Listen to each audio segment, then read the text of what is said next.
Most people assume that the moment they stop resisting and finally walk away is the moment the abuse ends.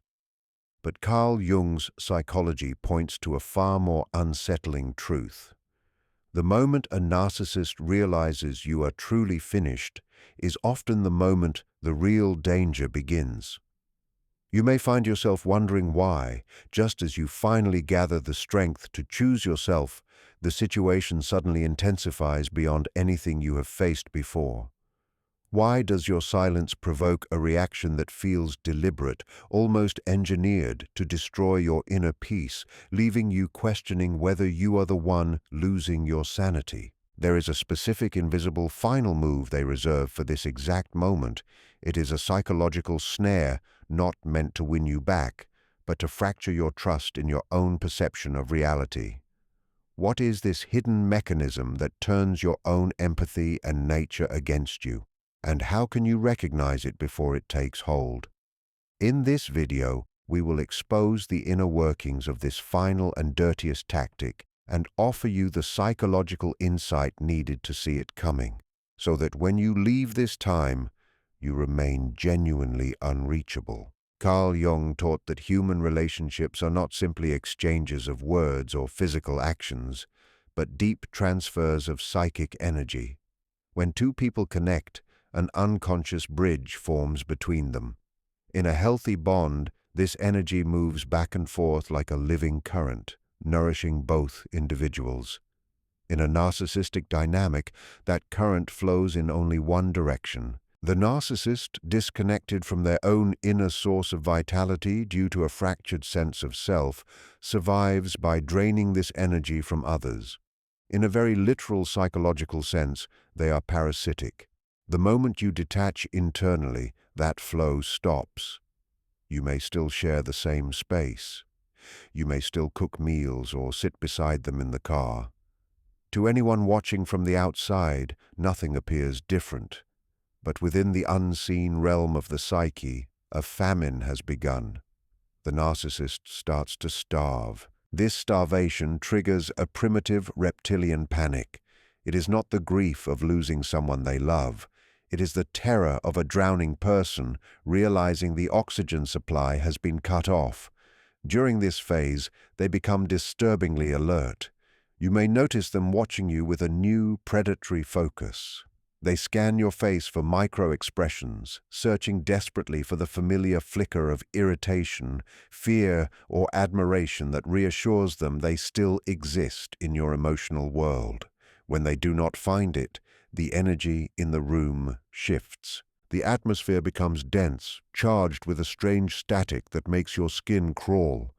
It can happen while you are simply sitting across from them at the table, eating quietly, your mind drifting toward a future that no longer requires their approval.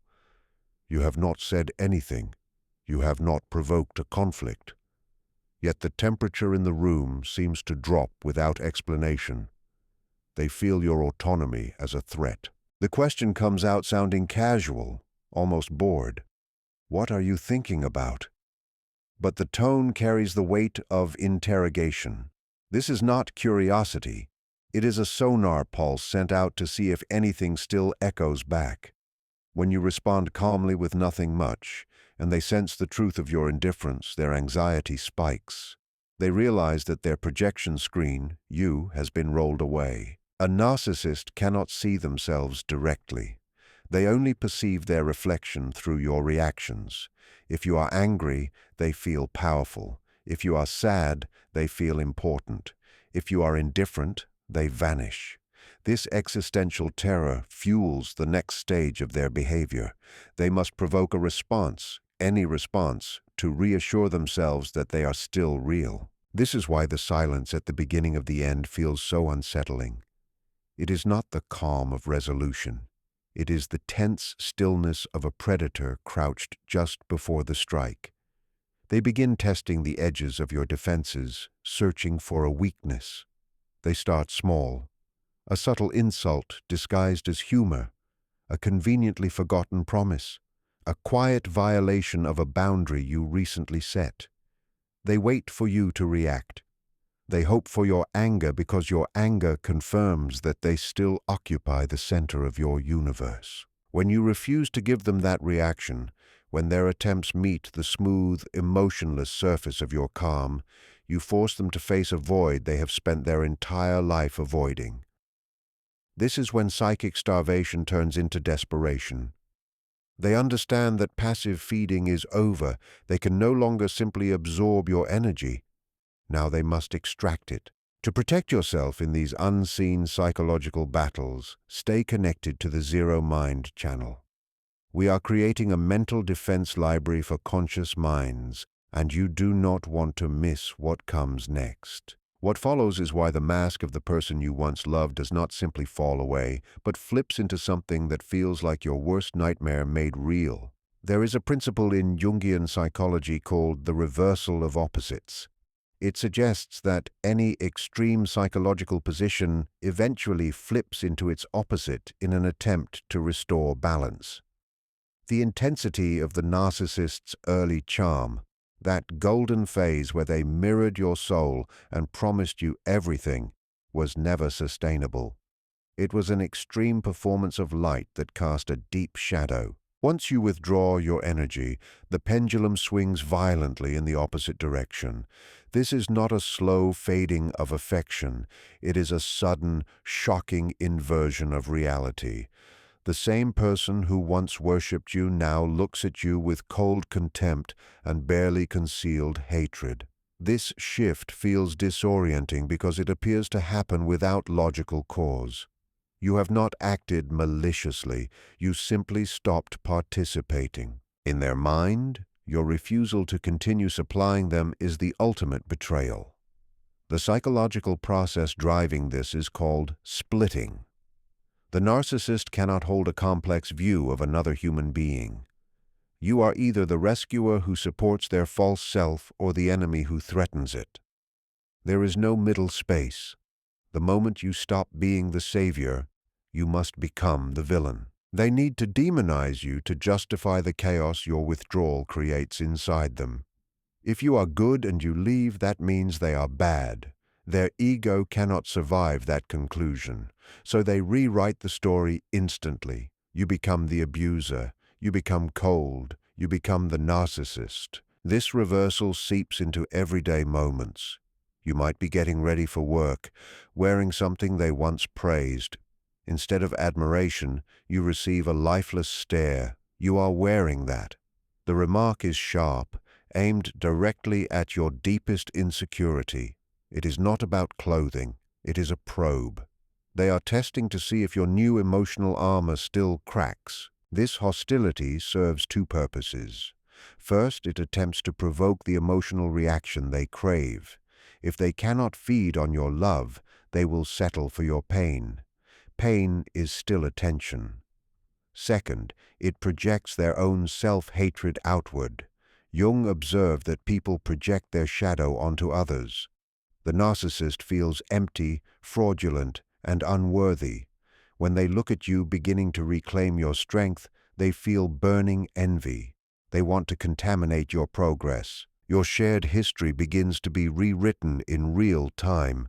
Sacred memories become evidence against you. They deny words they clearly spoke. They accuse you of actions you never took. The gaslighting grows harsher. It is no longer about confusion. It is about domination. You may find yourself asking where the person you loved went. Jung would say that person never existed in the way you believed. That was the persona. What you see now is closer to their undeveloped core self. The mask has not slipped. It has burned away. If you have ever looked into someone's eyes and seen that sudden shift from warmth to cold, predatory emptiness, you did not imagine it. If this resonates, comment the word shift and acknowledge what you saw. When they realize they can no longer control your inner world, they shift the battlefield to your reputation.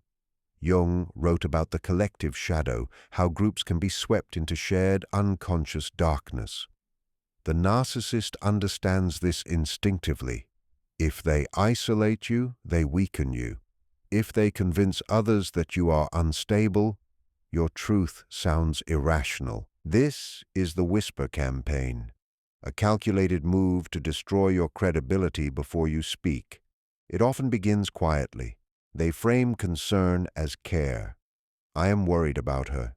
She has been acting strange. This positions them as the patient victim and you as the problem. By the time you seek support, the ground has already been poisoned. The isolation is intentional. They fear exposure more than anything. You have seen behind the curtain.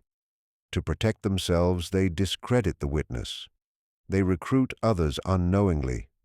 Good people become tools in a psychological siege. You feel it when you enter a room and the mood shifts. Conversations stop. Eyes turn away. You feel judged without explanation. This destabilizes your sense of reality. When everyone seems to believe their version, you start doubting yourself. This self-doubt is their greatest weapon. If they control your perception, they do not need to be present. Your mind becomes the cage. Then comes the most dangerous turn of all. The attacks stop. The rage dissolves into vulnerability. This is false surrender. And for an empath, it is far more dangerous than anger. They cry. They confess. They appear broken. They appeal to your compassion. Jung warned that the greatest danger often comes disguised as innocence. They know exactly where your savior instinct lives. You can survive cruelty, but you struggle to survive their pain. They regress into the wounded child. They admit faults they denied for years. They promise change. They cry real tears, not for your pain, but for their loss of control. This triggers your hope. You see potential instead of reality. But Jung warned against sudden transformations. Real change is slow and solitary. What you are witnessing is not growth. It is strategy. A tactical retreat meant to draw you back inside the walls. If you let them in, they do not heal. They observe. They map your new boundaries and prepare for the next breach. Once comfort is offered, power shifts instantly. The tears vanish. The abuse returns stronger. They weaponize your empathy. They threaten collapse if you leave. This is emotional blackmail masked as despair. Your final test is whether you can witness suffering without assuming responsibility. Their pain is theirs. Yours is yours. Walking away feels cruel, but it is the only truth left. When you refuse the pity trap, the mask drops completely. The predator returns, enraged. And this is where the final psychological maneuver begins. Projective identification. It is not just projection. It is invasion. They do not accuse you of being the monster. They manipulate reality until you feel like one. They push your triggers repeatedly. They violate boundaries subtly. They deny obvious truths. They provoke until your nervous system collapses. Your body absorbs their rage.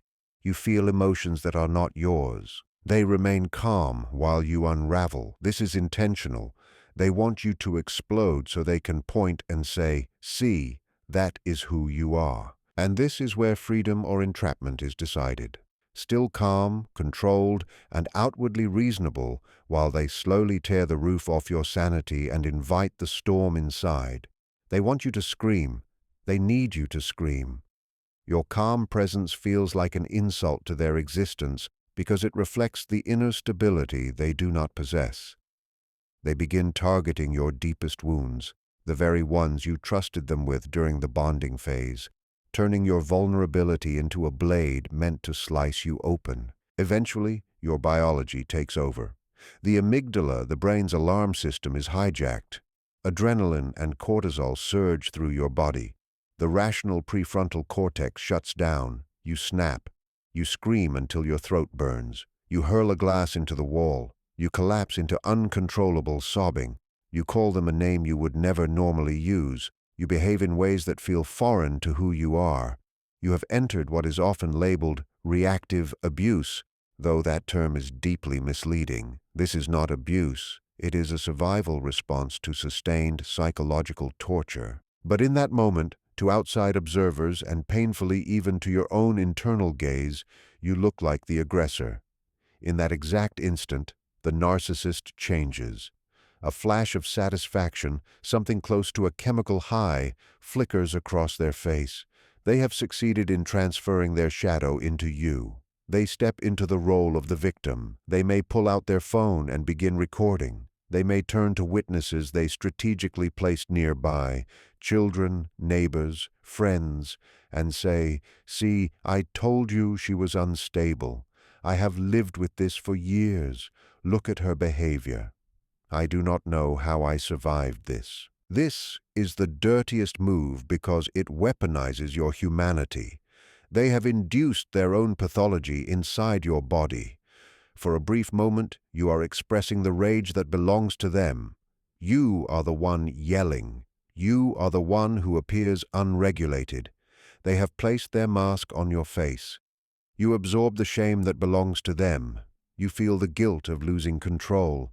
You look at yourself and think, maybe I am the problem. Look at me. I am falling apart. This is psychological soul murder.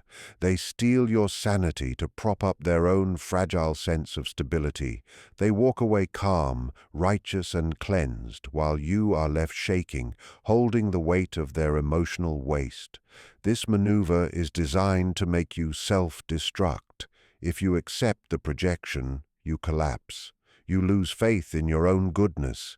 You become frozen by guilt, which is the strongest binding agent of all.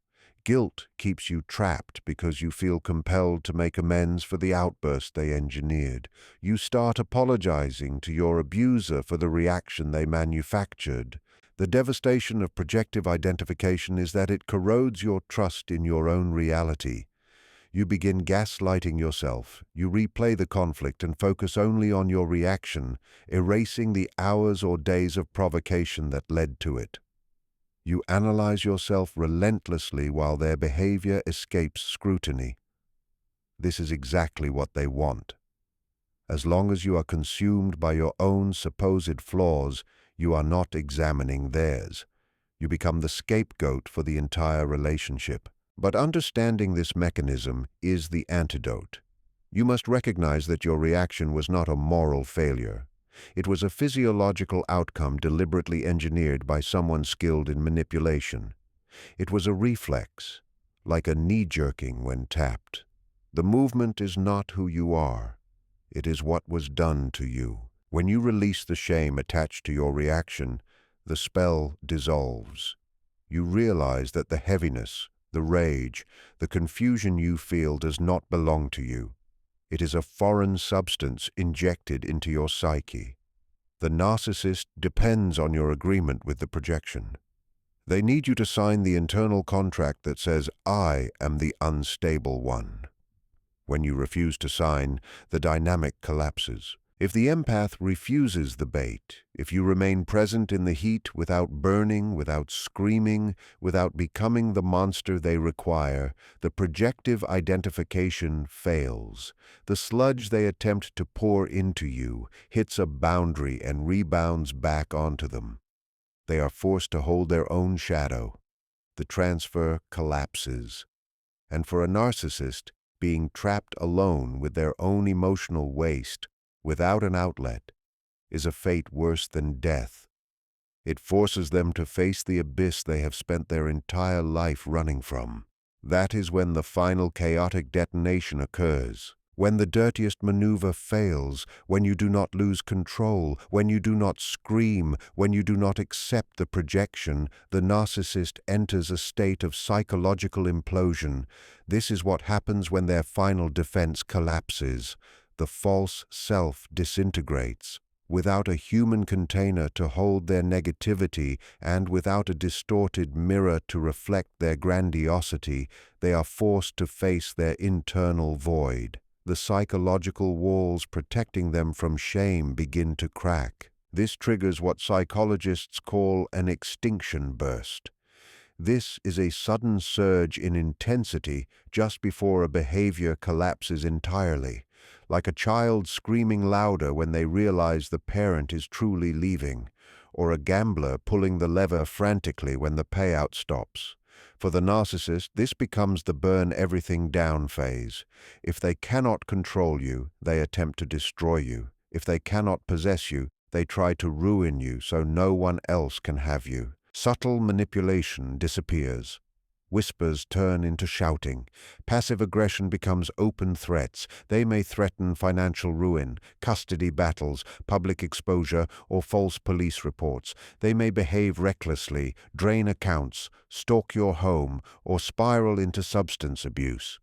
To someone unfamiliar with the psychology, it feels like they have become all-powerful, like they can destroy your life,